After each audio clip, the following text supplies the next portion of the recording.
minum. Ya. Jadi orang yang suka nyamil itu tabiat yang sudah susah dihilangkan, ya kan? Mau tidur aja cari camilan, bangun tidur cari camilan. Itu disuruh nahan bisa kalau puasa. Berarti puasa Ramadan terpaksa karena meninggalkan tabiat. Jadi puasa itu menahan hawa nafsu. Ya, tapi kalau biasa makannya sedikit, jadi kalau masuk Ramadan biasa, biasa pagi sampai sore nggak makan. Tapi yang biasa nyamil, masya Allah, kiamat rasanya kalau puasa. Ya kan, gelisah melihat roti di depannya, melihat coklat di depannya, lihat permen di depannya, ditahan. Dan hatinya kepingin bagus, berarti menahan hawa nafsu. Terus jam 2 bangun tidur, lupa, pura-pura lupa, ambil coklat, saya lupa. Supaya tidak batal.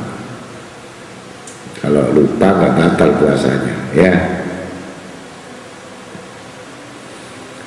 Maka tanda dan demikian itulah tanda-tanda orang sakit, yang mana sakit itu lebih utama kebutuhan tubuhnya, dunianya, daripada kebutuhan rohaninya. Itu sudah tanda. Akses mencetak untuk kepentingan hawa nafsunya daripada untuk kepentingan agamanya. Jadi kalau manusia udah lebih utama kepentingan hidupnya daripada agamanya, masuk golongan orang-orang yang disebut sakit. Dengan demikian dapat diketahui bahwa hati semuanya ini, hati manusia telah terlanda penyakit.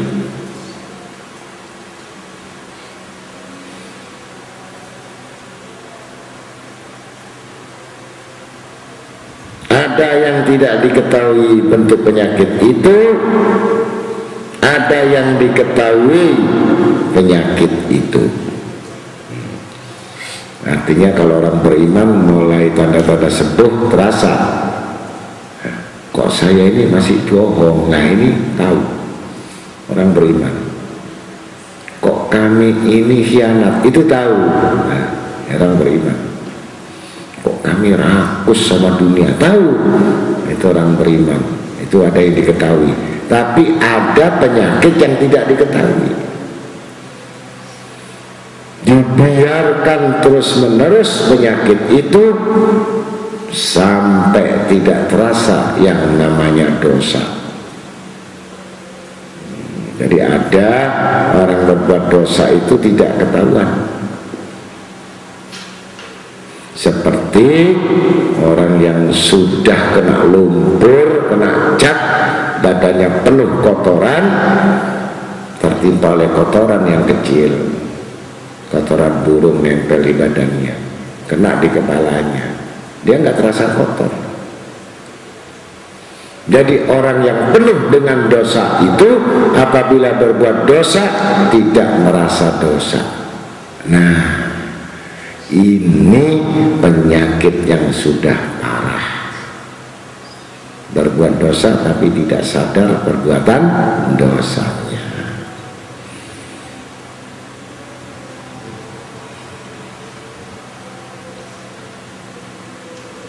Kalau sudah demikian hidupnya terus ibadahnya dalam kelalaian dan kelengahannya, maka tanda-tanda orang demikian itu tidak memiliki kesabaran dan terus tidak sanggup menerima kepahitan di dalam hidupnya.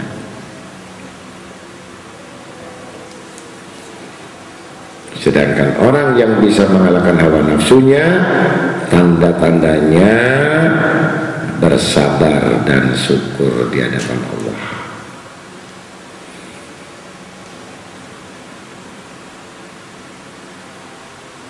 Kalau sudah kekuatan sabar atas hal tersebut, maka niscaya tidak perlu dokter lagi untuk mengobatinya.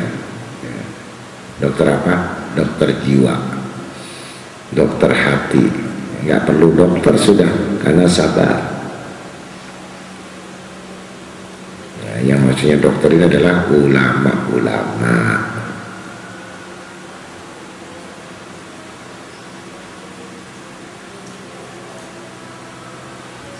Tapi sebaliknya, penyakit sudah menguasai para ulama itu, maka dokter yang sakit sedikit sekali memperhatikan kepada pengobatannya. Jadi kalau dokternya sendiri sakit, jadi dia bingung juga mencari urusan perut. Jangan dianggap ulamanya sakit. Ulamanya sakit, dia sama. Kira-kira kalau dokternya sakit, datang pasien si sakit, sama-sama si sakit, gimana kira-kira? Maka penyakit hati itu sangat sulit diobati.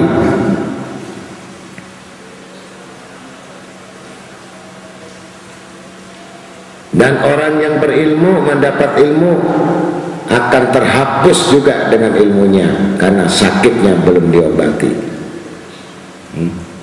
Jadi ilmu pun terhapus memorinya. Nah, sakitnya belum sembuh gimana?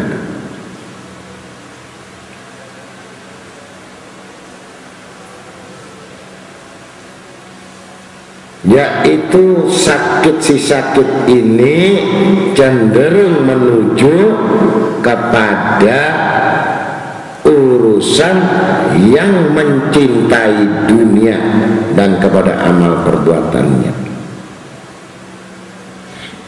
Bentuk zahirnya ibadah dan pada batiniahnya justru tidak ibadah. Dan terus berbicara karakter dan tabiatnya tujuan semata-mata dunia. Nah, ini rusak. Kalau hatinya pada dunia ini berarti dohirnya ikut rusak. Ibarat mobil, mesinnya rusak, mobilnya baru, akinya selak, kira-kira bisa jalan. Nah, jadi membersihkan hati dulu, menyembuhkannya.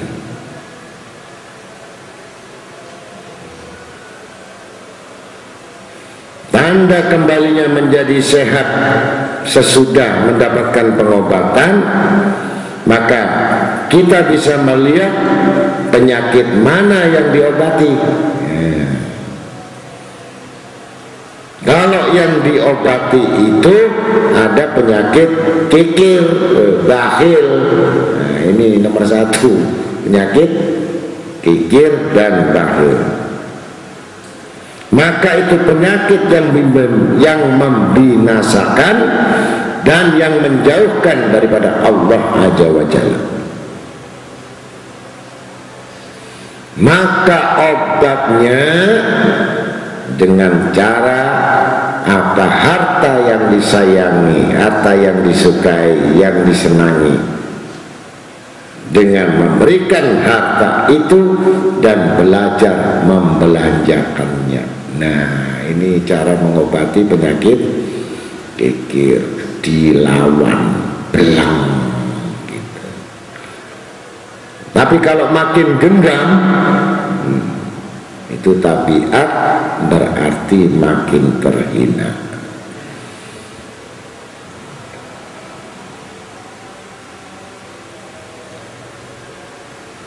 Dan kadang-kadang yang membelanjakan artinya jadi mubadir. Nah, gitu. Jadi membuang-buang harta, mubadir. Tahu mubadir? Sia-sia. Jadi ada harta yang dibelanjakan sia-sia, tidak ada nilainya. Dan sifat mubadir itu juga kelompok penyakit juga. dibuang ke tempat maksiat itu mubadir, dibuang di tempat yang tidak sesuai mubadir, dibuang di tempat yang gak tepat mubadir. Itu termasuk kelompok yang mubadir gitu. Boleh dibuang yang mubadir karena sama-sama mubadir, artinya dapat harta yang haram, itu mubadir. Ya kan? Jadi kamu lihat ada uang dapat dari judi, itu pasti larinya jadi tempat maksiat. Jadi gak bisa jadi musola, gak bisa jadi masjid, ya, karena hasilnya haram. Jadi orang haram hasilnya haram itu pasti gak bisa membelanjakan di jalan Allah, karena jalannya dari setan kembali lewat jalan setan. Ada jalan setan, tahu nggak jalan setan?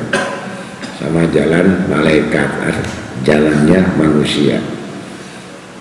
Ada jalan masing-masing. Kalau dapatnya jalan setan, ya keluarnya dari setan.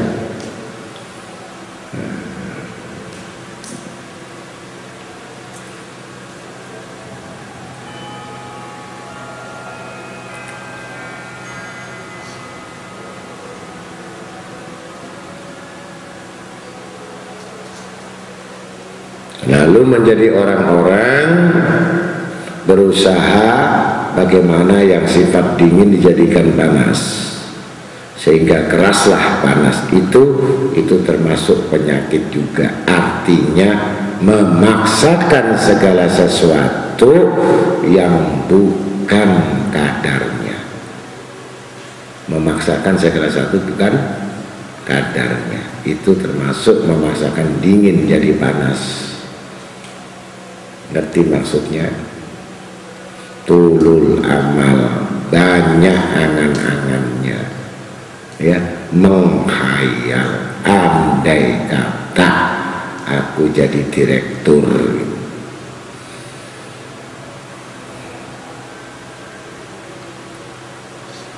Maka yang dicari adalah petunjuk atau jalan yang lurus.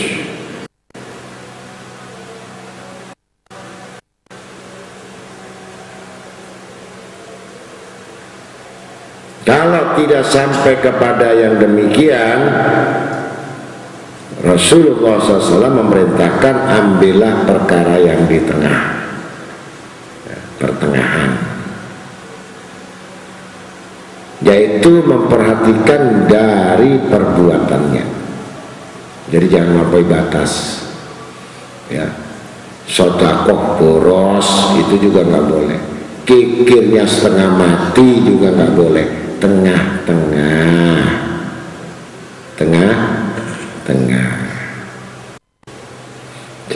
Imam Habib Abdul bin Haddad, ya kan, dapat 100 misalkan, 30 untuk tamu musafir, 30 untuk kasih makan murid-muridnya, 30 untuk keluarganya, 10% bonus ekstra. Nah, itu caranya membagi. 30% untuk memuliakan tamu-tamunya, 30% anak didiknya, 30% untuk keluarganya, 10% bonus biaya tak terduga, ya, untuk hobi. 10% untuk hobi. Jadi nggak mungkin banyak, 10% aja hobi itu, kesenangan, ya. Artinya apa? Menonton gambus atau menonton film 10%. Tapi film yang mana? Dilihat dulu, yang nggak bayar di televisi.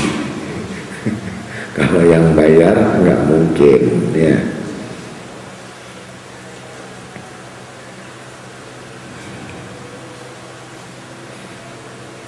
Yang diharuskan yang 10% tadi akhlak yang ditakuti itu. Kalau perbuatan tersebut lebih mudah bagi engkau melaksanakannya dan lebih enak dari perbuatan yang menjadi musuhnya. Artinya hawa nafsu bisa 10% jadi 40%, ikut yang 30 tadi, rugi ya, salah amanat namanya.